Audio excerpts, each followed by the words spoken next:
Jeremy Oliver here with Jamie Pike at Pikes in the Clare Valley, and Jamie is currently pouring me something I'm very excited about, which is the top level. It's called Il Premio Sangiovese from Pikes. Pikes were the first people in Clare to plant Sangiovese, and they've really driven the variety here. It's a journey I've watched with considerable interest, and I'd say, Jamie, for me, the big transition with you guys came around about sort of 5, 6, 7 years ago. Mm-hmm. Something happened, and you went from here to here. Yep.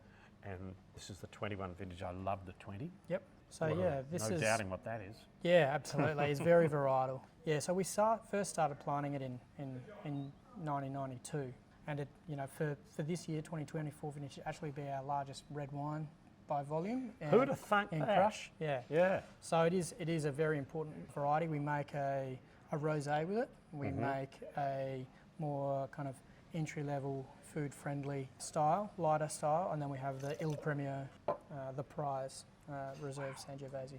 So it is a variety that finds a fantastic natural balance typically in the vineyard. There's not a huge amount that we need to do, canopy management wise, or thinning fruit or anything like that. It tends to set itself quite well. And as a style of wine, it's something that we're pretty keen on drinking as well, because it is that lovely bright red fruit spectrum, higher acids, and it is a spectacularly food friendly wine. I'm just smelling it. You got all the dried herbs, spice, cola, beautiful red fruits, cherries.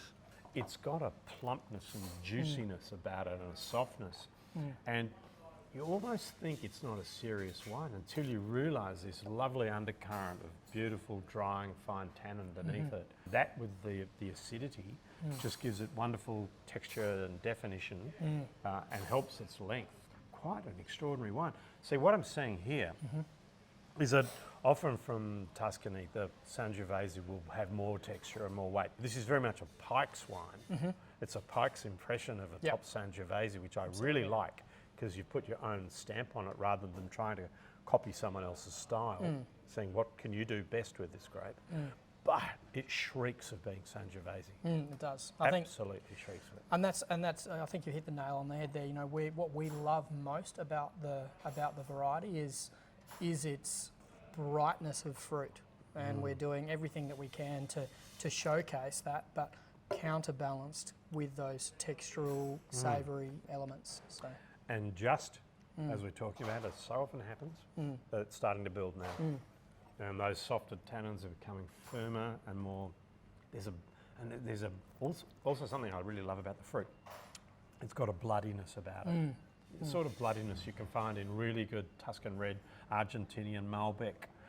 There's a bit of that here, which I really love. It's got such character and personality. So an extraordinary wine, well done. Excellent. Because you've led the way. And I think Sangiovese has a huge future in Australia, and maybe Australian Sangiovese might have a huge future around the world, which is looking for, deliciously drinkable, medium-bodied, flavoursome red wines with character, which is what you've got here. Very well done.